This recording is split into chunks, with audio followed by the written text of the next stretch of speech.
Simpson's की तरफ मैं पर्सनली बहुत ज़्यादा अट्रैक्टेड रहता हूँ। साल 2000 में इन्होंने ऑलरेडी प्रेडिक्ट कर दिया था कि Trump is going to be in next president of US. बहुत ही बड़ा इकोनॉमिक क्राइसिस आने वाला है यूएस में, जो कि इफेक्ट करेगा पूरी दुनिया को। बिजनेसेस रातों रात बंद हो जाएंगे, बैंक्स रातों रात बंद हो जाएंगी, robots are going to take over your job. Area 51 के बारे में भी कुछ बताएं। एलियन जो है वो आना चालू कर दिए हैं यूएस की धरती पे। नरेंद्र मोदी जो है वो आखिरी प्रधानमंत्री रहेंगे। अच्छा, प्रिडिक्शंस में हमें पता है कि पाकिस्तान की हेल्प कौन कर रहा है, बट इंडिया की हेल्प कौन सी कंट्रीज कर रही हैं? कलयुग के बारे में प्रेडिक्शन है कि भगवान कल्की का जो है जन्म होगा। वेद व्यास जी रहे हैं, वाल्मीकि जी रहे हैं, इन्होंने जो है रामायण को और या फिर है ना श्रीमद् भागवत महापुराण को पहले से ही प्रेडिक्ट करके जो है लिख दिया था सारा। Hi guys, what's up and welcome to my new video on YouTube channel on Shashank Singh Unfiltered। तो आज का पॉडकास्ट और आज की वीडियो बहुत ज़्यादा स्पेशल होने वाली है क्योंकि आज हमारे गेस्ट हैं यश भाई। यश भाई, मैं आपका स्वागत करता हूं हमारे पॉडकास्ट में। सो गाइज, जितने भी लोग इस वीडियो को देख रहे हैं, आज हमें बहुत सारी कॉन्स्पिरेसी थ्योरीज के बारे में सुनने को मिलेगा, काफ़ी कुछ सीखने को भी मिलेगा, काफ़ी कुछ प्रेडिक्शंस भी होने वाली हैं। तो आप लोगों से एक रिक्वेस्ट है कि इस वीडियो को आप एंड तक ज़रूर देखिएगा। तो यश भाई, अगेन मैं आपका स्वागत करना चाहता हूं, but before starting to the podcast मैं चाहता हूं आप एक इंट्रोडक्शन दे दीजिए टू द ऑडियंस साइड, ताकि हमारी जो ऑडियंस है वो कनेक्ट कर पाए। राइट, सो मेरा नाम यश है और मेरा एक छोटा सा यूट्यूब चैनल है जो कि मैंने अभी रिसेंटली स्टार्ट किया हुआ है। और हॉरर से रिलेटेड, कॉन्स्पिरेसी थ्योरी से रिलेटेड, माइथोलॉजी और जो स्पिरिचुअलिटी है उससे रिलेटेड मैं कंटेंट बनाता हूँ। और बस आप लोगों के सामने लेके आता रहता हूँ नई नई चीज़ें, जो कि एक अलग angle, out of the box सोचने की शक्ति लोगों को प्रोवाइड कर सके और लोग सोच सके। क्योंकि एक जनरल लाइफ जो हमारे चलता है ना, लोगों को नहीं पता होता कि बैकग्राउंड में क्या चल रहा है, बड़ा खेल क्या है जी। तो कोशिश करते हैं कि वो लोगों के सामने लेके आएँ, वही कोशिश आज भी जारी रखेंगे। बिल्कुल। तो यश भाई, ऑडियंस को ना बहुत इंटरेस्ट बना रहता है प्रिडिक्शंस के बारे में, आगे क्या होने वाला है। ये ऐसे ही आपने कॉन्स्पिरेसी थ्योरी के बारे में बात करा, तो एक जैसे आउट ऑफ द बॉक्स में अपना रेगुलर वर्क तो कर रहा हूँ, मुझे बहुत सारी चीज़ें पता है, बट मुझे नया क्या पता चलने का, तो हमारा इंटरेस्ट उतना जागता रहता है। तो सबसे पहला जो थॉट मेरे माइंड में आता है वो है भविष्य मालिका। इसके बारे में काफ़ी मिथ्स भी है, लेकिन मैं चाहता हूँ कि आप इसके बारे में एक अच्छी खासी नॉलेज रखते हैं, तो आप अपना पॉइंट ऑफ व्यू पे दीजिए। काफ़ी सारी इनकी थ्योरीज हैं जो कि सच होती हुई भी दिख रही हैं। बिल्कुल राइट। जैसे हमने एस्ट्रोलॉजी से भी बात करी थी, तो उन्होंने कहा था कि जो शनि है वो मीन राशि पे आएगा, तो वहां से एक प्रलय भी आएगी, काफ़ी सारे जो देश हैं वो तबाह भी होना शुरू करेंगे। प्लस एक आपने ही किसी पॉडकास्ट में भी बताया था कि इंडिया और पाकिस्तान में कुछ अनबन चल रही है, तो एक बड़ा फैक्टर कुछ देखने को मिलेगा। और रिसेंटली हम जिस महीने में भी बैठे, हमने रिसेंट ऐसा केस भी देखा। सो मैं चाहता हूँ आप इस पर थोड़ा खुली बताइए। बिल्कुल ठीक बात है। और लगभग 3 महीने पहले मैंने एक पॉडकास्ट में ये बोला भी था कि इंडिया और जो पाकिस्तान है उसका युद्ध हो सकता है स्टार्ट हो जाए, and that is going to be मतलब जो फाउंडेशन रहेगा थर्ड वर्ल्ड वॉर के लिए, है ना। तो ये प्रेडिक्शन ऑलरेडी भविष्य मालिका में दिया हुआ है।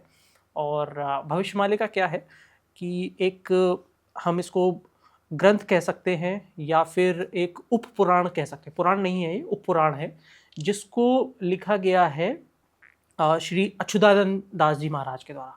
अच्युतानंद दास जी महाराज जो हैं ये उड़ीसा के एक बहुत ही बड़े संत रहे हैं। और जो उड़ीसा में, जैसे कि आपको मालूम है, जगन्नाथ जी का टेम्पल है ना, तो चैतन्य महाप्रभु जो कि उनके बहुत बड़े भक्त रहे, और उनके पंच सखा जो हैं, मतलब 5 जो मित्र हैं भगवान के माने जाते हैं उस समय पे, उनमें से एक ये थे अच्युतानंद दास जी। तो अपनी भक्ति की वजह से इनको कुछ ऐसी शक्तियाँ मिली जिससे ये फ्यूचर जो है वो आप देख सकते थे, प्रेडिक्ट कर सकते थे। ठीक है, हमारे पुराने भी कई सारे ऐसे संत रहे हैं, जैसे कि हमारे वेद व्यास जी रहे हैं, वाल्मीकि जी रहे हैं, इन्होंने जो है रामायण को और या फिर है ना श्रीमद् भागवत महापुराण को पहले से ही प्रेडिक्ट करके जो है लिख दिया था सारा चीज़ें। ठीक है, और चीज़ें जो है वो बाद में हुई थी, और एज इट इज़ हुई। मतलब किसका जन्म कब होगा, श्री कृष्ण जी कब आएंगे, कैसे महाभारत का युद्ध होगा, ये सारी चीज़ें पहले ही वहाँ पे जो है पुराणों में लिखी जा चुकी थी। तो अब जैसे कि श्रीमद् भागवत महापुराण को आप देखते हो, तो उसमें जो है मुगल काल तक का वर्णन है कि कृष्ण जी आएंगे, उसके बाद में जो है वो नंद वंश का शासन रहेगा, उसके बाद में मुगल काल रहेगा यहाँ पे मलिच्छा के। और मतलब भागवत महापुराण में जो मुगल है जिन्होंने इन्वेजन किया, मंदिरों को तोड़ा, तो उनको मलिच्छ उसमें कहा गया है। राइट। तो उसके बाद का जो है, उसके बाद का जो सिनेरियो है, क्या होगा, क्या फ्यूचर प्रेडिक्शंस हैं, वो सारी आपको भविष्य मालिका में देखने के लिए मिलेंगी। भविष्य मालिका उड़िया भाषा में लिखी गई है और भविष्य मतलब जो फ्यूचर है वो, और मालिका मतलब जो माला होता है, तो माला के क्या है, मन के होते हैं छोटे छोटे मोतियां जो होते हैं, तो मोतियों कई सारी फ्यूचर की प्रेडिक्शन है, सबको मिला के एक मालिका तैयार की गई है, उसको भविष्य मालिका बोला जाता है। ये 19 पेजेस की है इफ आई एम नॉट, हाँ, 19 पेजेस की। राइट। तो जो है ये भविष्य मालिका, इसके बाद में लगभग 2012 के आसपास में एक उड़ीसा के ही संत है, तो मिश्र जी है, काशीनाथ मिश्र जी नाम है उनका, तो उन्होंने इसको प्रेडिक्शन जो है वो डिकोड करना चालू किया और कई सारी लैंग्वेजेस में इसको लिखना चालू किया, हिंदी, इंग्लिश, मराठी, है ना, और उसको फिर जो है वो लोगों के सामने ले जाना चालू करा। तो अब इसमें क्या क्या प्रेडिक्शंस हैं जो कि अभी तक सच हो चुकी हैं, हम जैसे कुछ पास की अगर हम बात करें तो इसमें बताया गया था कि गुजरात में जो है वो मोहन नाम के एक लड़के का जन्म होगा, या फिर महात्मा गांधी जिनको हम जानते हैं, वो राम नाम के साथ में जो है वो एक मुहिम चलाएगा और भारत देश को जो है वो आज़ादी दिलवाएगा, अंग्रेज़ों का जो है हम पे शासन रहेगा, वो भी इसमें लिखा हुआ था, प्रेडिक्ट ऑलरेडी किया हुआ था। इसके अलावा अगर हम बात करें तो इसमें ये बोला गया है कि नरेंद्र मोदी जो है वो आखिरी प्रधानमंत्री रहेंगे, आखिरी प्रधानमंत्री रहेंगे। इनके बाद में भी हो सकता है कोई आए, वो 1-2 साल तक शासन करेगा, है ना, मतलब प्रधानमंत्री को शासक ही बोला जाता है एक तरीके से बोला जाए तो, लेकिन उसका टेन्योर जो है, जो 5 साल का कार्यकाल है, वो पूरा नहीं हो पाएगा। तो इसीलिए नरेंद्र मोदी जी को जो है वो आखिरी प्रधानमंत्री इसमें माना गया है। इसके अलावा इसमें ये कहा गया है कि जैसे जो इंडिया है या फिर जो भारत देश है, उसके ऊपर पाकिस्तान चाइना के साथ में मिलकर अटैक करेगा। जिस समय ये लिखी गई थी उस समय लगभग 13 मुस्लिम देश हुआ करते थे, अब डिवाइड होके वो 57 हो गए हैं। तो ऐसा कहा जाता है कि ये 57 जो मुस्लिम देश हैं, ये सारे एक साथ मिलके इंडिया पे अटैक करेंगे with the help of China. लेकिन ये वॉर जो है वो इंडिया जीत जाएगा और वापस से एक अपना जो सनातन का जो आधिपत्य है वो स्थापित होगा और सनातन की जो नीति है, जो उसके नियम है, वो लागू होंगे। कई लोगों को ये लगता है कि सनातन जो है वो धर्म है, लेकिन सनातन जो है वो मनुष्य का धर्म एज इन रहने का क्या तरीका है, क्या उसका शासन का तरीका होना, जैसे राजा का धर्म क्या है, प्रजा का धर्म क्या है, ठीक है, आदमी को किस तरीके से व्यवहार करना चाहिए, कब सोना चाहिए, कब उठना चाहिए, ईश्वर की पूजा कैसे करनी चाहिए, सनातन इंक्लूड्स ऑल दीज थिंग्स, है ना। तो ये सारे जो नियम है ये वापस से एस्टेब्लिश होंगे, लागू होंगे, ये इसमें लिखा गया है, ठीक है। इसके अलावा जैसे कि हम बात करें तो कलयुग के बारे में प्रेडिक्शन है कि भगवान कल्कि का जो है जन्म होगा और वही जो है भारत का वापस से आधिपत्य स्थापित करेंगे, सनातन का वापस से आधिपत्य स्थापित करेंगे, और जो विधर्मी हैं, जो धर्म का पालन नहीं करते हैं, उनका भगवान नाश करेंगे। और इसके अलावा जो भक्त लोग हैं, जो त्रिकाल संध्या करते हैं, भगवान का नाम बार बार लेते हैं और जो है अपना आचरण ठीक रखते हैं, वो रहेंगे, बाकी सारे जो है वो इस दुनिया से चले जाएंगे, ठीक है। और ये विश्व जो होगा थर्ड वर्ल्ड वॉर, उसके रिलेटेड भी इसमें प्रेडिक्शन दिया गया है। 2025 से इसके स्टार्टिंग होने की प्रेडिक्शन थी, जो कि 2032 तक चलने वाली थी। अब इसको अगर हम कोरिलेट करें बाकी सारी भविष्यवाणियों से, तो नास्ट्रेडमस जो है, जो कि मतलब भविष्य मालिका से भी बहुत पहले बहुत ज़्यादा फेमस थे प्रेडिक्शंस के लिए, और कई सारी प्रेडिक्शंस उनकी ठीक भी हुई हैं। उन्होंने भी बताया था कि थर्ड वर्ल्ड वॉर स्टार्ट होने वाला है, 27 साल तक ये चलेगा। इसके अलावा बाबा वेंगा जो है, उनकी भी भविष्यवाणी है अभी रिसेंटली कि थर्ड वर्ल्ड वॉर स्टार्ट होने वाला है। बिटवीन व्हाट कंट्रीज कहीं मेंशन नहीं करी किस कंट्री के साथ। हाँ, कंट्रीज की अगर हम, जैसे कि मैंने अभी आपको बताया था कि जो मुस्लिम देश है और चाइना, ये इंडिया के अगेंस्ट में रहेगा। और सिचुएशनल जो है वो कंट्रीज अपना पाला डिसाइड करेंगी, ठीक है। लेकिन जो नाश होगा वो कंप्लीट डिस्ट्रक्शन होगा पूरे अर्थ का, क्योंकि nuclear war is going to start, है ना। अभी भी हम अगर आप रिसेंट जो चल रही एक्टिविटीज उसको आप देखोगे तो कहीं ना कहीं न्यूक्लियर की बार बार पाकिस्तान जो है वो धमकी देता है। ये भी उसमें लिखा गया है कि जो देश हैं, जो दूसरा दुश्मन देश है, वो बार बार इंडिया को परमाणु करके वर्ड उसमें यूज किया गया है कि परमाणु हमले की धमकी देंगे, लेकिन वो स्टार्ट हो जाएगा न्यूक्लियर वार, और फिर जो है इससे सबसे निकल के, और भगवान कल्कि जो यूएन का जो वो रहेगा, हेड ऑफिस रहेगा, वो उड़ीसा में एस्टेब्लिश होगा, ऐसा इसमें लिखा गया है। और बाकी सारे देवताओं के साथ मिलके वापस से इसकी नियमावली बनेगी कि किस तरीके से मनुष्य को रहना चाहिए, क्या उसका आचरण होना चाहिए। That is what Sanatan is, बिल्कुल राइट। तो ये सारी चीजें इसमें ऑलरेडी थी जी। सो मेरे क्वेश्चन था कि आप इतनी ज्यादा प्रिडिक्शंस को स्टडी करते हैं, अब आपको इसमें कितनी रियलिटी लगती है, कितनी आपकी अपनी पर्सनल ऑब्जर्वेशंस होती है, और मैं चाहता हूँ कि आपकी इसके ऊपर पर्सनल स्टेटमेंट्स क्या रहती हैं? राइट। सो इसकी मोस्ट ऑफ द प्रोडिक्शंस जो हैं वो ठीक अभी तक साबित हुई हैं, ठीक है ना। जैसे कि जो इंडिया पाकिस्तान का जो सिनारियो स्टार्ट हुआ, ठीक है, समहाउ वो अभी थोड़े समय के लिए होल्ड हुआ है, पर पर्सनली मुझे ये फील होता है कि वो होल्ड नहीं हुआ है। That is still a cease fire only, वो सीज फायर है, मतलब वो थोड़े समय के लिए उसको विराम दिया गया है, again it is going to start. क्योंकि लक्ष्य करके एक मूवी थी, आपने कभी देखा? बिल्कुल, ऋतिक रोशन की। तो ऋतिक रोशन जब ऊपर जाते हैं तो उनको एक वो मिलता है, उनका जो सबऑर्डिनेट रहता है जो अंदर में, तो वो बोलता है कि पाकिस्तानियों के साथ मैंने पहले भी युद्ध किया है और ये एक बार हारने के बाद वापस आते हैं, ठीक है। अभी भी हमने वो देखने के लिए मिला, आफ्टर द सीज फायर उन्होंने वापस से अटैक्स जो है ना, शाम के टाइम पे पठानकोट और बाकी सारे एरिया में, जो पुंछ वाले एरिया में, उन्होंने जारी रखा, ठीक है ना। So they wanted to set a narrative कि खत्म हमने किया है, आपने बोला या आपसे डर के हमने खत्म नहीं किया, आखिरी जो वार है वो हमारा ही है, ठीक है ना। ये उनका हमेशा से कोशिश रहा है सेट नैरेटिव करने का, ठीक है। अब क्योंकि हम उस डायरेक्शन में नहीं जाएंगे, क्योंकि अगेन जो डायरेक्शन लेस हो जाएंगे उसके लिए, तो ठीक है ना। तो इस तरीके की जो है चीज़ है, तो मेरे को लगता है कि ये अभी जो सिनेरियो है वो थोड़े समय के लिए ही रुका है, again it is going to start, ठीक है। चाइना बैकग्राउंड में हेल्प करना स्टार्ट कर दिया है, जो 57 कंट्रीज है उसमें से तुर्की है जिसको हम बोलते हैं ना, वो उन्होंने सपोर्ट करना चालू कर दिया था। इसके अलावा और भी बहुत सारी छोटी छोटी कंट्रीज हैं जिन्होंने सपोर्ट धीरे धीरे डायरेक्टली इनडायरेक्टली देना चालू कर दिया था, तो ये एक है, ठीक है। अच्छा, प्रेडिक्शंस में हमें पता है कि पाकिस्तान की हेल्प कौन कर रहा है, बट इंडिया की हेल्प कौन सी कंट्रीज कर रही है? देखिए, उसमें ये लिखा हुआ है कि इंडिया की हेल्प, इंडिया को सिंस जो ईश्वर का जो अवतार होगा, कल्कि जिसको बोला गया, वो 64 कला अवतार होगा। जो भी अवतार जितने भी होते हैं ना, 64 मतलब 64 काइंड ऑफ पावर्स, ठीक है ना। तो 64 तरीके की अलग अलग पावर, जिसमें मतलब योगनी शक्ति और योग माया, ये सारी जो इसमें इंक्लूड हो जाती है, ठीक है ना।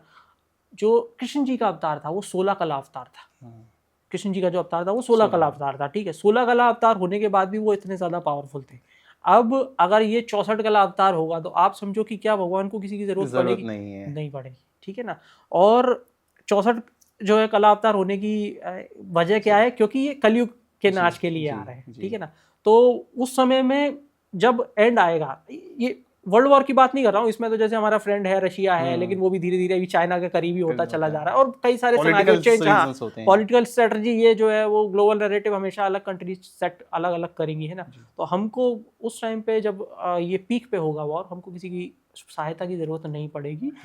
और जो है आप देखोगे कि सूर्य से एक एस्ट्रॉयड आने का इसमें लिखा हुआ है कि सूर्य से एक एस्ट्रॉयड आएगा, जिसको भगवान सुदर्शन चक्र से 3 पार्ट में डिवाइड करेंगे, और तीनों जो हमारे महासमुद्र है उसमें ये जाके गिरेगा। 10,000 फीट तक हाइट पर पानी जो है वो आएगा, लेकिन जो व्यक्ति त्रिकाल संध्या करता है या फिर जो भगवान की पूजा करता है, भक्त जो है ना, वो बचा रहेगा, उसको पूरा पानी नहीं डुबाएगा, लेकिन बाकी के जो लोग हैं वो इस पानी में डूब जाएंगे। आप अगर पुराने प्रेडिक्शंस या और किसी माइथोलॉजी को उठा के देखोगे तो आप उसमें भी ये देखोगे कि जितनी बार भी पृथ्वी का नाश हुआ है या लोक का नाश हुआ है, वो जलमग्न होने के कारण ही हुआ है ना। आप जो पुरानी वाली जो हमारी माइथोलॉजी आप देखोगे, माइथोलॉजी मतलब क्या, दैट इज मतलब माइथोलॉजी में वर्ड यूज करता हूँ क्योंकि साइंस में वही यूज किया जाता है, लेकिन लोग बार बार उसको कॉन्ट्रैक्ट करते हैं, नहीं माइथोलॉजी मत बोला करो, ठीक है। तो जो हमारे जो पुराने उसमें लिखा हुआ है कि जलमग्न हुई थी पृथ्वी, उसके बाद में वापस से जो सतयुग का जो स्टार्टिंग हुआ। इसके अलावा आप नॉरिस माइथोलॉजी में देखोगे तो उसमें भी लिखा हुआ है कि जलमग्न हुई थी। इसके अलावा आप मेसोपोटामिया की जो माइथोलॉजी है उसमें आप, जिसकी हम बात करेंगे अभी थोड़ी देर बाद, अनुनाकीज और तो उसमें भी ये लिखा हुआ है कि जलमग्न हुई थी पृथ्वी, ठीक है। तो यही जो इस बार जो रहेगा वही सेम कॉन्सेप्ट रहेगा, और पृथ्वी जलमग्न होगी, और जो भक्त रहेंगे वो बचेंगे, बाकी सारे जो है वो वाइप अप हो जाएंगे। तो यश भाई, जब भी मैं प्रेडिक्शंस के बारे में बात करता हूँ तो एक चीज़ मेरे दिमाग में ज़रूर आती है, और मैं जब से छोटा था मैं तब से उसको फॉलो भी कर रहा हूँ, मैं देख भी रहा हूँ, एंड दैट इज सिम्पसन्स। पहले एज अ कार्टून हम लोग उसको एंटरटेनिंग की तरह देखते रहते थे, राइट, बट जब जब कुछ कुछ ऐसी प्रिडिक्शंस हुई जो कि इन रियलिटी एग्जैक्ट देखने को मिली, नॉट इवन अप्रोक्सीमेटली एग्जैक्टली, तो लोगों का विश्वास और ज्यादा बढ़ता गया। ठीक है, तो मैं चाहता हूं आप ऑडियंस को इसके बारे में भी थोड़ा कुछ बताइए, because you have observed so many things along with the time, along with the exact point to point things, तो मैं चाहता हूँ आप उसके बारे में भी कुछ बताइए। सिम्पसन्स की तरफ मैं पर्सनली बहुत ज़्यादा अट्रैक्टेड रहता हूँ। क्यों? क्योंकि मैं आपको बताऊंगा उसके पीछे का क्या रीज़न है। लेकिन जैसा कि आपने बताया, ये कार्टून है, ठीक है, और वर्ल्ड हिस्ट्री में अगर अपन बात करें तो अब तक का ये सबसे ज़्यादा लंबे समय तक चलने वाला कोई भी टीवी सीरियल या कार्टून है। स्टार्ट हुआ था 17 दिसंबर 1989 में स्टार्ट हुआ था। 17 दिसंबर 1989 को इसका पहला एपिसोड आया था। ठीक है, तब से अब तक ये चला आ रहा है। ठीक है, तो इसके कुछ मेन कैरेक्टर्स हैं जो कि अलग अलग काम और जोड़ तोड़ करते रहते हैं, जैसा कि कार्टून में दिखाया जाता है हंसी मजाक वाले वे में। ठीक है, लोग पहले इसको एज अ कार्टून ही ट्रीट करते थे, लेकिन बाद में लोगों ने इसको सीरियसली लेना चालू किया। क्यों? क्योंकि इसकी कुछ प्रेडिक्शंस हैं वो आगे आने वाले समय में रियल साबित हुई। Real as it is real, जो उसमें दिखाया गया वो मतलब बिल्कुल डिट्टो कोरिलेट, मतलब आप फोटोज भी देखोगे जो उसमें दिखाया गया था तो वो आगे आके वैसा ही हुआ। राइट, कुछ इंसिडेंसेस आप बताना। हाँ, बिल्कुल।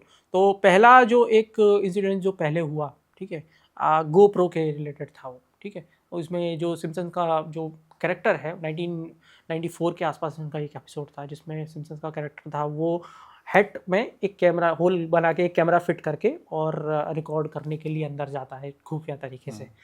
बाद में आप देखोगे कि उस टाइम पे गोप्रो का कोई भी कॉन्सेप्ट नहीं था, कैमरा इस तरीके से यूज़ किया जा सकता है ये किसी ने सोचा भी नहीं होगा। लेकिन बाद में गोप्रो को हेड में लगा के और लोग जो है वो साइकिलिंग में और जो एडवेंचरस चीज़ों के लिए यूज़ करने लगे। ठीक है, सो this was the very first prediction जो कि लोगों को लगा कि हाँ यार वी कैन कोरिलेट। इसके अलावा उसी समय के दरमियान एप्पल के रिलेटेड इन्होंने प्रेडिक्शंस किए। एप्पल के रिलेटेड एज इन एक फ़ोन या फिर एक डिवाइस इन्होंने दिखाया जिसमें जो लड़की है वो बात कर रही थी वीडियो कॉल के थ्रू सामने वाले पर्सन से, और उसी पर्टिकुलर एपिसोड में इन्होंने दिखाया कि उसने वॉच पहन रखी है जिसका design as it is Apple watch के जैसा है। अच्छा, है ना, आज की एप्पल वॉच के जैसा है। तो लगभग किसी ने सोचा भी नहीं होगा कि यार 15 साल पहले कैसे किसी ने प्रेडिक्ट कर दिया कि एप्पल वॉच का सेम डिज़ाइन या फिर वीडियो कॉल। उस समय तो मतलब मोबाइल फ़ोन जो है वो कीपैड वाले भी इंट्रोड्यूस नहीं हुए थे 2000 से पहले तो अप्रॉक्सीमेटली, है ना। तो आप कैसे फ़ोन पे, ये वाला एपिसोड मैंने देखा हुआ था। अच्छा, हाँ, when I was in 4th class I believe, तब मैंने ये एपिसोड देखा हुआ था मेरे सामने। ठीक है, तो मेरे को उस टाइम पे था यार कि कैसे कोई वीडियो कॉल के थ्रू बात कर सकता है या फिर ऐसा कैसे डिवाइस हो सकता है, क्योंकि हमारी सोच तो उतनी ही सीमित थी ना 4th क्लास में तो कि यार कैसे कोई देख सकता है। लेकिन आज हम जब पढ़ते सोचते हैं तो कहना कि यार बिल्कुल दिस इज फ्यूचरिस्टिक, है ना। तो एक ये एपिसोड था कि एप्पल का जो वॉच है आप देखोगे तो वो। उसके अलावा साल 2000 में इन्होंने ऑलरेडी प्रेडिक्ट कर दिया था कि Trump is going to be the next president of USA. ठीक है, जिसमें जो है एक सीन जो रिक्रिएट किया गया है दैट इज आल्सो सेम, जिसमें वो स्टेयर से उतर गया है। वो बहुत ज़्यादा फेमस है, मतलब है ना, एलिवेटर से जो वो नीचे स्टेयर से जो नीचे उतर के आ रहे हैं, पीछे का जो बैकग्राउंड है वो सब एज इट इज सेम है। लोग जो बैनर पकड़े हुए हैं, पीछे कौन खड़ा हुआ, उसका हेयर स्टाइल कैसा है, बिल्कुल सेम इन्होंने रिक्रिएट मतलब किया हुआ था, है ना, वो भी पास्ट में। तो लोगों का दिमाग खराब हो गया कि यार ये कैसे पॉसिबल है कि यार इतना सटीक विश्लेषण और इतना पिक्चराइजेशन जो है परफेक्शन कैसे हो सकता है। इसके अलावा आगे अगर हम और आते हैं तो 2025 के लिए भी इन्होंने कई सारे प्रेडिक्शन किए हुए हैं। वर्ल्ड वॉर की हम बात कर रहे थे, वर्ल्ड वॉर 3 इन्होंने प्रेडिक्ट किया हुआ है ऑलरेडी, एक एपिसोड में नहीं मल्टीपल एपिसोड्स में इन्होंने, है ना, प्रेडिक्ट किया हुआ है। ठीक है, एंड वन मोर, मैंने पर्सनली देखा है, मैं फुटबॉल का फैन हूँ, तो उन्होंने मेंशन करा था कि इजिप्ट और पुर्तगाल फाइनल में खेल रही हैं और जो फाइनल का मैच हो रहा है वो यूएसए में हो रहा है। और अगर हम रियलिटी में बात करें तो अगले साल जो फुटबॉल का हमारा वर्ल्ड कप है वो भी उसका फाइनल यूएसए में ही खेला जाएगा, उसी स्टेडियम में खेला जाएगा। एंड रोनाल्डो को वहां पे मेंशन कराया था, रोनाल्डो का ये लास्ट वर्ल्ड कप होने वाला है। सो अगर वो टीम फाइनल तक जाती है so we can claim that कि हाँ the prediction is 100% accurate। Football world cup के रिगार्डिंग इन्होंने 3 प्रेडिक्शंस किए हुए हैं। एक जो अभी आपने जो एक्सप्लेन किया, उसके अलावा पुराने जो विनर हैं इन्होंने एक्सप्लेन हाँ ऑलरेडी इन्होंने डिक्लेयर कर दिए थे, वो एज इट इज ही हुआ था बिल्कुल, है ना। इसके अलावा जो अभी वापस से डोनाल्ड ट्रम्प राष्ट्रपति बने, वो भी उन्होंने प्रेडिक्ट कर दिया था, पहले ही प्रेडिक्ट कर दिया था कि ये वापस से बनेंगे। ठीक है, कौन इसको लिख कौन रहा है, कौन हमें नहीं पता, like who is writing this, या इसको एनिमेटेड कौन कर रहा है नहीं पता। अब इसके पीछे भी अलग अलग कॉन्स्पिरेसी थ्योरीज हैं। क्या, पहली ये कि लोगों का मानना है कि इसके जो राइटर है वो एलियंस हैं। अच्छा, है ना। दूसरा ये कि इसके जो राइटर्स हैं वो भी फ्यूचर से आए हुए हैं, लोगों को आगाह करने के लिए इसको टाइम ट्रेवल है ना, हाँ टाइम ट्रेवल करके आए हुए हैं। तीसरा ये कि ये एक प्रेडिक्टिव एल्गोरिदम पे काम करता है। ठीक है, तो प्रेडिक्टिव एल्गोरिदम एज इन कि बहुत सारे सिमुलेशन लेके और ये एक ऐसा आउटपुट निकालता है जो कि प्रेडिक्ट किया जा सके कि हाँ ये ऐसा फ्यूचर में होगा, है ना। आप समझ गए ना। प्रेडिक्ट एज इन जैसे कि सपोज कीजिए किसी ने MBA किया हुआ है, ठीक है, तो what is our prediction for that guy कि भैया ये MBA से रिलेटेड जॉब करेगा। ठीक है, अब हमको मालूम है कि MBA इसने मार्केटिंग में किया होगा, दैट मीन्स मार्केटिंग से रिलेटेड या सेल से रिलेटेड जॉब करेगा, right. This can be predicted ना। सो ऐसे ही कई सारे मल्टीपल जो है वो प्रोबेबिलिटीज निकाल के सिमुलेशन निकाल के और ये फ्यूचर प्रेडिक्ट कर देता है उसके बाद में जो है वो। लेकिन हमको ये लगता है कि सिंस ह्यूमन बिहेवियर इतना प्रेडिक्टिव नहीं है, आज कोई आदमी क्या कर रहा है, कल वो क्या करेगा, वो जिंदा रहेगा उस टाइम तक या नहीं रहेगा, ये कोई भी प्रेडिक्ट नहीं कर सकता है। So how is it possible कि वो प्रेडिक्ट कर पा रहे हैं, वो भी 10-10, 15-15 साल पहले। ठीक है ना। दूसरा ये कि एलियन वाला जो कॉन्सेप्ट बोला जाता है कि एलियन से इनका कनेक्शन है या राइटर ही एलियन है या फ्यूचर से आया हुआ है, दैट माइट बी पॉसिबल। ठीक है ना, अगर हम कॉन्स्पिरेसी की बात करें या फिर out of the box thinking की हम बात करें। ठीक है ना, बट नोबडी विटनेस्ड दैट। नहीं वो उसमें कोई भी मतलब अगर वो क्लियर कट आ ही जाएगा सामने कि कौन कर रहा है, क्यों हो रहा है, बैकग्राउंड प्रोसेस क्या है, तो फिर कई सारी चीजें आम जनता की चेंज हो जाएंगी। फिर आप जो ऑफिस जाते हो वो ऑफिस जाना नहीं रहेगा, राइट। न्यूज़ जिस तरीके से आप देखते हो, जो आपका परसेप्शन है वो नहीं रहेगा, right. Okay, so how do you feel about it कि कितने ऐसे प्रेडिक्शंस हैं जो कि एक्चुअल में होने वाले हैं, एंड आप जब ये चीजें रियलिटी होते हुए देखते हैं, so again your personal statement to that कि हाँ this is going to be, जैसे आपने वर्ल्ड वॉर मेंशन करा, apart from that how much do you believe कि कोई प्रेडिक्शन जो आपको इन फ्यूचर सही लगती है कि होने वाली है? 2025 को लेके इनके प्रेडिक्शंस हैं 4-5 में बताता हूँ। एक पहला मैंने वर्ल्ड वॉर करा था आपने, ठीक है। दूसरा ये कि robots are going to take over your job, ये इसमें clear AI is one of the अभी देखने को मिला। आप देख सकते हो कि AI ने धीरे धीरे जो है जॉब्स, है ना, जॉब्स को खाना चालू कर दिया। कंटेंट राइटर जो है वो तो बिल्कुल मतलब एक तरीके से उनको पूरी खाई गए हैं, है ना। और मार्केटिंग में भी धीरे धीरे वो आना चालू हो गया और कई सारे सिनेरियो जो है वो, ठीक है। इसमें दिखाया गया है कि एक कैरेक्टर है इसका, उसने रोबोट की आर्मी जो है वो develop, army as a worker उनको डेवलप कर लिया है, और वो अब लोगों को लोगों की जगह उसको रोबोट्स को यूज़ किया जा रहा है, लोगों की जॉब्स चली गई हैं। ठीक है, दूसरा प्रेडिक्शन। तीसरा प्रेडिक्शन, एक बहुत ही बड़ा इकोनॉमिक क्राइसिस आने वाला है यूएस में बहुत ही बड़ा इकोनॉमिक क्राइसिस आने वाला है यूएस में, जो कि इफेक्ट करेगा पूरी दुनिया को। क्योंकि ऐसा हमेशा कहा जाता है कि यूएस का मार्केट अगर छिकता, market as in stock market अगर छिकता है तो पूरी दुनिया को जुकाम हो जाता है। बिल्कुल, इन्फ्लेशन बढ़ जाती है, दूसरी मार्केटिंग स्टॉक्स ऊपर नीचे हो जाते हैं, चीजें महंगी हो जाती हैं। तो उससे रिलेटेड आप अभी अगर रिलेट करना कोशिश करो तो आप देखोगे कि ट्रम्प की जो पॉलिसीज है वो मतलब बहुत ही अलग लेवल की है। वो बंदा क्या कर रहा है किसी को कुछ समझ में नहीं आ रहा। सुबह नींद में उठेगा, बोलेगा हाँ अरे 110 नंबर सामने लिखा हुआ है, इधर कौन है, चाइना, चलो चाइना पे 110% का टैरिफ लगा। This is how he is doing. अभी रीसेंट टैरिफ के केसेस बहुत देखने को मिल रहे थे। तो ये सारी जो चीजें हैं ये इकोनॉमिक क्राइसिस की तरफ लीड कर रही हैं। बिजनेसेस रातों रात बंद हो जाएंगे, बैंक्स रातों रात बंद हो जाएंगी, और जो है फ्यूचर में लोग देखने को मिले बड़े बड़े बैंक्स, बड़ी बड़ी कंपनीज अभी बंद हुई हैं। 24/7 इज वन ऑफ द, आपको भी पता होगा अभी रिसेंट क्लोज हो गया। बहुत सारे ऐसे बैंक्स हैं बड़े बड़े which is nearly about to close in 2025। तो ये ऑलरेडी उन्होंने प्रेडिक्ट किया हुआ था। ठीक है, इंडिया और पाकिस्तान का मैं ऑलरेडी बोल चुका हूँ, ये उन्होंने प्रेडिक्ट किया हुआ है। इसके अलावा एक और इन्होंने बहुत ही अजीब सी चीज़ दिखाई थी कि जो यूएस के जितने भी प्रेसिडेंट्स हैं वो सारे रेप्टिलियंस हैं। अच्छा। हाँ, उसमें एक एपिसोड है जिसमें ये बताया गया है कि सिम्पसन्स जो है, जो मेन कैरेक्टर है इसका, वो बहुत छोटा हो जाता है और डोनाल्ड ट्रम्प जो है उनके बालों में पीछे से आके घुस जाता है और अंदर वो जो देखता है कि ट्रम्प ने जो है वो एक स्किन का लेयर पहना हुआ है और अंदर से ही इज अ रेप्टिलियन। ठीक है। इसके अलावा यूएस में केवल डोनाल्ड ट्रम्प ही नहीं, जितने भी सारे अभी तक प्रेसिडेंट हुए हैं, दोज ऑल आर रेप्टिलियंस। हाँ, ये इसका प्रेडिक्शन है। ठीक है। और अगर आप हिस्ट्री उठा के देखोगे तो, या फिर थोड़ा सा कोरिलेट करने की कोशिश करोगे तो देखोगे कि जितने भी सारे यूएस के प्रेसिडेंट अभी तक हुए वो somehow related to each other.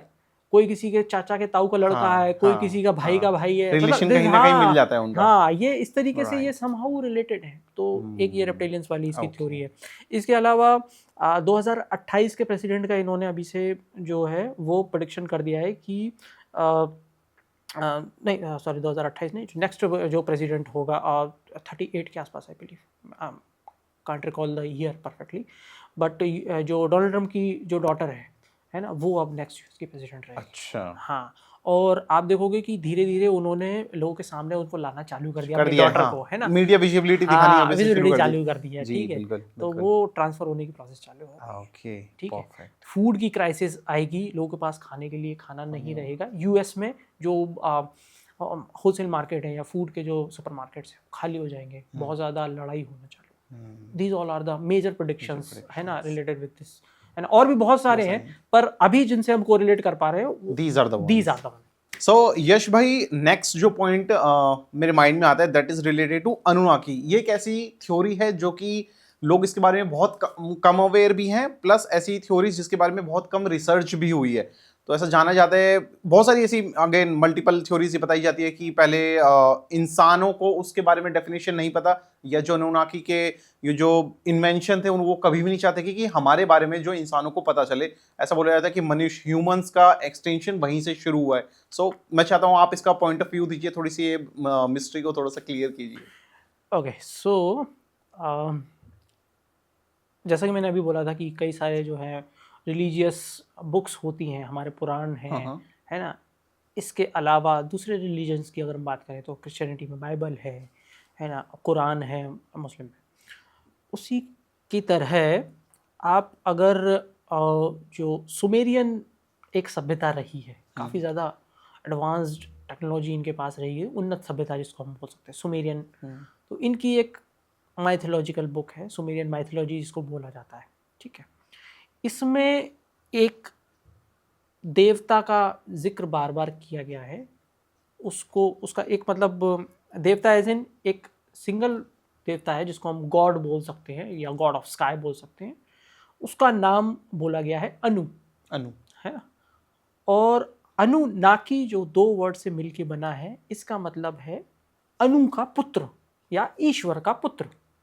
ठीक है ना, या फिर वो देवता जो आसमान से नीचे आए थे। ठीक है। तो लगभग 4400 साल पूर्व, ईशा पूर्व, है ना, इनका सभ्यता जो है सुमेरियन माइथोलॉजी की, उससे रिलेटेड ये ग्रंथ आइडेंटिफाई होना चालू हुए, लिखे जाना चालू हुए। ठीक है। और ऐसा माना जाता है कि लगभग जो इनिशियल बिगिनिंग है ह्यूमन रेस की, वो इनकी वजह से ही हुई है। ठीक है। क्यों हुई है, कैसे हुई है, इस पर भी मैं आता हूँ। ठीक है। अनुनाकी, जैसा कि मैंने आपको बताया, वो देवता जो आसमान से आए थे, या फिर अनु के पुत्र। हमारे सोलर सिस्टम में अगर अभी वैज्ञानिक उस पर रिसर्च कर रहे हैं, ऐसा माना जाता है कि 8 या 9 नहीं 12 प्लेनेट है। अच्छा। हाँ, और निब्रू करके एक ग्रह है, इसको 12th प्लेनेट बोला जाता है। और उस 12th प्लेनेट पे ये जो देवता है वो रहा करते थे। अब इसके पीछे वो पृथ्वी पे क्यों आए, दो चीज़ें बात करती हैं कि पहला कि इनको जो स्वर्ग से वो धकेल के नीचे फेंक दिया गया था, इसीलिए ये पृथ्वी पे आए जगह ढूंढने के लिए, शेल्टर ढूंढने के लिए। दूसरा ये बोला जाता है कि इनकी जो इनका निवृ ग्रह है, वहाँ पे बहुत सारी प्रॉब्लम्स होना चालू हो गई थी। जलवायु का जो है वो डिसबैलेंस चालू हो गया था, लोग बर्बाद हो गए थे, और उसको वापस से एस्टेब्लिश करने के लिए इनको ज़रूरत थी गोल्ड की। इनकी टेक्नोलॉजी बहुत ज़्यादा एडवांस थी। इन्होंने आइडेंटिफाई किया कि अर्थ पे बहुत ज़्यादा मात्रा में गोल्ड अवेलेबल है, तो ये निब्रू से यहाँ पे आए, यहाँ पे इन्होंने जो होमोसेपियंस हैं या फिर जो गोरिल्ला बंदर जो थे, इनके साथ में जेनेटिक इंजीनियरिंग के थ्रू एडवांसमेंट्स किए, एक्सपेरिमेंट्स किए और इनको डेवलप किया इंसानों में एज अ स्लेव। वो इंसान जो कि इनके लिए खुदाई का काम करते थे, गोल्ड माइनिंग, गोल्ड एक्सट्रैक्शन का काम करते थे, उस गोल्ड एक्सट्रैक्शन के थ्रू ये अपने जो प्लेनेट था उसको सेव कर रहे थे। So this was the whole theory behind Anunnakis. ठीक है, अब इनकी जेनेटिक इंजीनियरिंग बहुत ज़्यादा एडवांस थी, है ना। इनके अलग अलग देवताओं के नाम है। एनकी का नाम, एक एनकी करके इनका देवता है, उसका नाम बार बार इसमें लिया जाता है। ठीक है, एनलिल करके भी एक है। तो ये दो भाई थे, अनु के जो दो पुत्र हैं, दोनों आए, दोनों में आपस में बाद में लड़ाइयाँ भी हुई हैं। हुआ क्या था कि शुरू में जब ये आए थे गोल्ड का एक्सट्रैक्शन करने के लिए, तो उस टाइम पे ह्यूमंस रिप्रोड्यूस करने के लिए और सोचने के लिए कैपेबल नहीं थे, है ना। तो एन की जो है वो बहुत ज़्यादा कनेक्ट होने लगा ह्यूमंस के साथ में, और उसने ह्यूमंस को बाद में रिप्रोड्यूस करने की, मतलब बच्चे पैदा करने की, और सोच को मतलब अपने कहीं पे लिखने की, पेंटिंग करने की, है ना, शास्त्र लिखने की, पुराण लिखने की, ग्रंथ लिखने की, ये समझ धीरे धीरे देना चालू करी। ठीक है, परिवार किस तरीके से बनाया जाए ये एनकी की तरफ से इनको दिया गया। ठीक है, अच्छा, ये भी कहा जाता है कि एनकी जो है, एनकी के ब्लड के साथ में और पानी के साथ में मिलके ही ह्यूमन को जो है वो डेवलप किया गया है, जो जेनेटिक इंजीनियरिंग जिसको बोला जाता है। तो 89 के आसपास एक साइंटिस्ट ने रिसर्च करना चालू किया। जब उन्होंने रिसर्च करना चालू किया तो उनको छोटे छोटे टैबलेट्स मिले। सुमेरियन जो मंदिर थे और जो साइट्स थी आर्कियोलॉजिकल साइट, छोटे छोटे टैबलेट्स थे। उनको टैबलेट्स को डिकोड करना जब चालू करा, तब सामने निकल के आया कि दो देवता थे और इस तरीके से लड़ाई हुई थी। उन्होंने ह्यूमंस को जेनेटिक इंजीनियरिंग के थ्रू कन्वर्ट किया, है ना। तो ये सारी चीज़ें तब वहाँ से निकल के आई। उन्होंने ही आइडेंटिफाई किया ह्यूमन स्कल्स को, जो कि आज के ह्यूमन के साथ में मिलती जुलती थी, और किसी न्यूक्लियर अटैक की वजह से उनकी डेथ हुई, ये भी उन्होंने क्लियर किया। तो ये सब वर्णन हमारा बाइबल में क्यों नहीं है? बाइबल में इससे रिलेटेड वर्णन है। वर्णन इतना है कि दीज आर फॉलन एंजल्स। अच्छा, है ना, ये लोग जो क्रिश्चियंस हैं, अनुनाकीज वाले सेक्शन को फॉलन एंजल से कनेक्ट करते हैं। फॉलन एंजल एज इन जो डेवल को इन्होंने गॉड ने स्वर्ग से नीचे धकेल दिया था, और सारे जो उसके साथी थे वो ज़मीन पे आ गए थे। फिर उन्होंने ह्यूमंस के साथ में इस तरीके के व्यवहार करना चालू किया। एक और चीज़ है बाइबल से जो इसमें कोरिलेट करती है, वो है जो इन्होंने अनुनाकीज ने जो पहले ह्यूमन डेवलप किए थे, उनको एडम और ईव कहा जाता है। अच्छा, सेम स्टोरी हमको बाइबल में देखने को मिलती है, गार्डन ऑफ ईडिथ वाली, जहाँ पे बाद में जो वो सेब खाने के लिए मना किया था, फॉरबिडन एप्पल खा लिया तो रिप्रोडक्शन हुआ, इस तरीके से। तो ये बाइबल के साथ में इस तरीके से इनको कोरिलेट किया जाता है, और अनुनाकीज को जो है वो फॉलन एंजल बोला जाता है ना, अगर हम बाइबल के कॉन्टेक्स्ट में इसको देखने की बात करें तो। ठीक है, तो ये सारी चीज़ें हैं वहाँ पे ऑलरेडी। और अब ऐसा कहा जाता है कि हर 3600 साल में सूर्य के पास में, और इनका जो ग्रह इस तरीके से प्लेस होता है कि पृथ्वी सबसे पास होती है, और ये कोशिश करते हैं कि वापस से यहाँ पे आए। और जब इन्होंने ह्यूमंस को डेवलप करना चालू किया, तो ह्यूमंस इतने ज़्यादा कैपेबल हो गए कि वो उनको समझ में आने लगा कि यार ये तो हमारा यूज़ कर रहे हैं, हमको एज अ स्लेव इन्होंने बना रखा है। ठीक है ना, तो इन्होंने ह्यूमंस ने उसका प्रोटेस्ट करना चालू किया, परेशान होकर ये जो पृथ्वी छोड़ के चले गए। अच्छा, अब आप ह्यूमंस का देखोगे जो टेंडेंसी है, तो शायद इसीलिए तो नहीं है कि गोल्ड की तरफ हम लोग बहुत ज़्यादा आकर्षित है। बिल्कुल बिल्कुल ऐसा बिल्कुल हो सकता है। बिल्कुल right, out of the box हम सोचने की कोशिश करें तो क्या ऐसा तो नहीं कि गोल्ड की तरफ हम इसीलिए आकर्षित हैं। ठीक है, राइट। दूसरी बात, ह्यूमन अगर आप जो है जो आपका डीएनए होता है उसको आप देखने की कोशिश करोगे, तो उसमें आप पाओगे कि वो जेनेटिकली इंजीनियर्ड है। अच्छा, और सांप के जैसा कुछ डीएनए जो है वो आपको देखने के लिए मिलेगा। ठीक है, तो ये चीज़ें हैं, दीज आर रियल, अगर हम इस कॉन्टेक्स्ट में सोचने की कोशिश करें। बाकी तो फिर आम जिंदगी चली रही है। बिल्कुल बिल्कुल सही बात बोली। तो ऐसा कहा जाता है कि वापस आने की कोशिश कर रहे हैं, है ना, और वापस आके और फिर वापस से कुछ लड़ाई वड़ाई करके और वापस से अपना आधिपत्य स्थापित करेंगे पृथ्वी पे।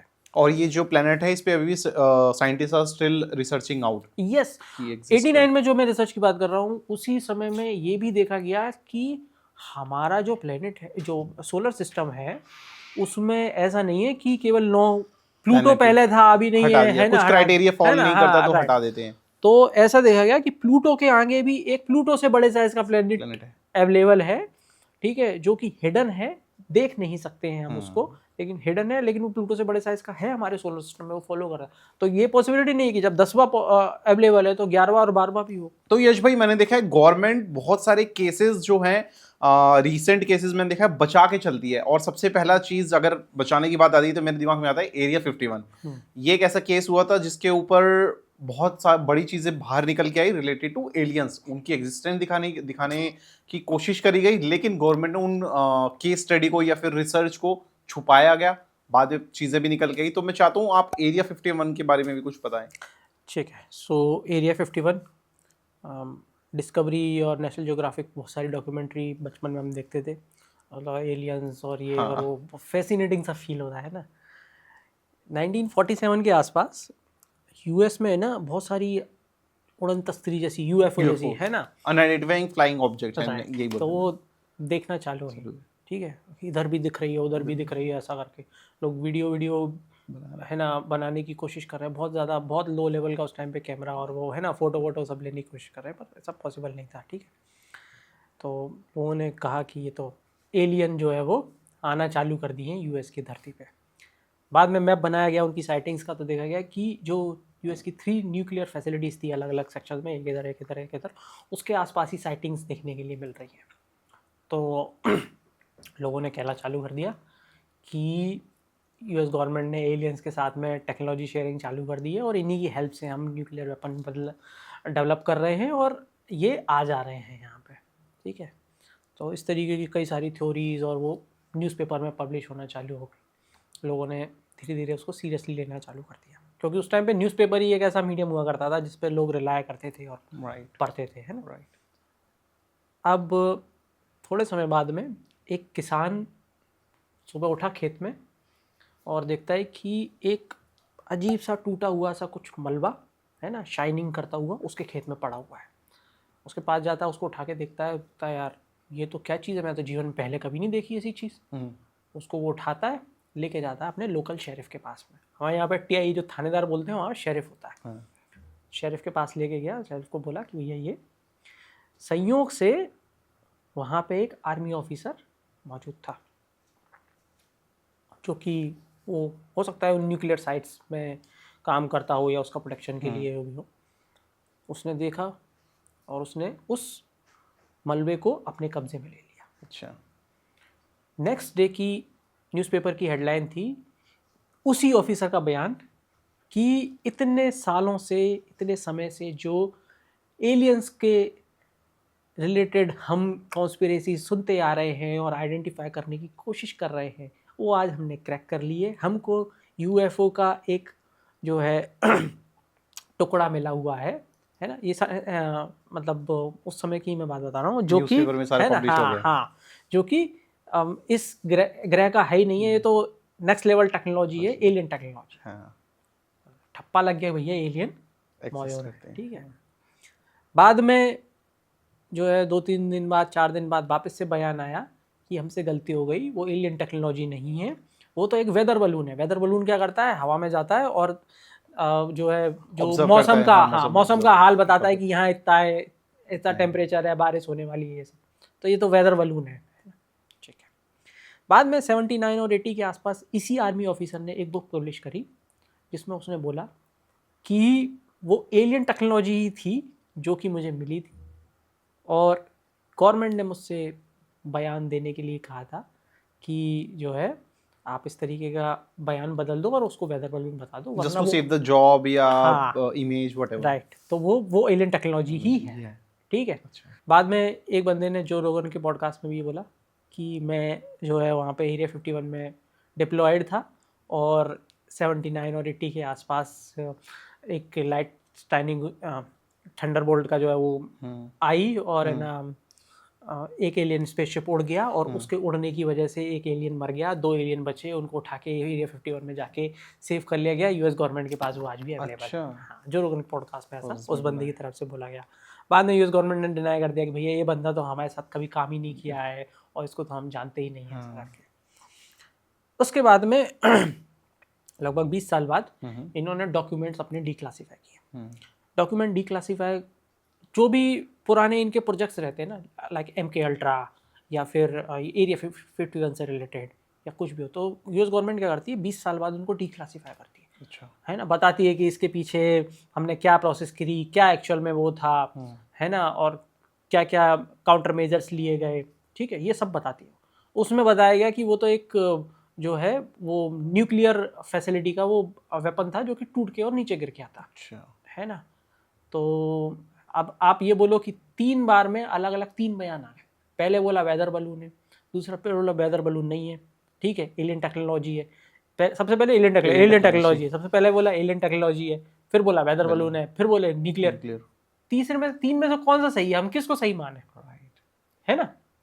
तो ये लोग हो गए कंफ्यूज। हाँ।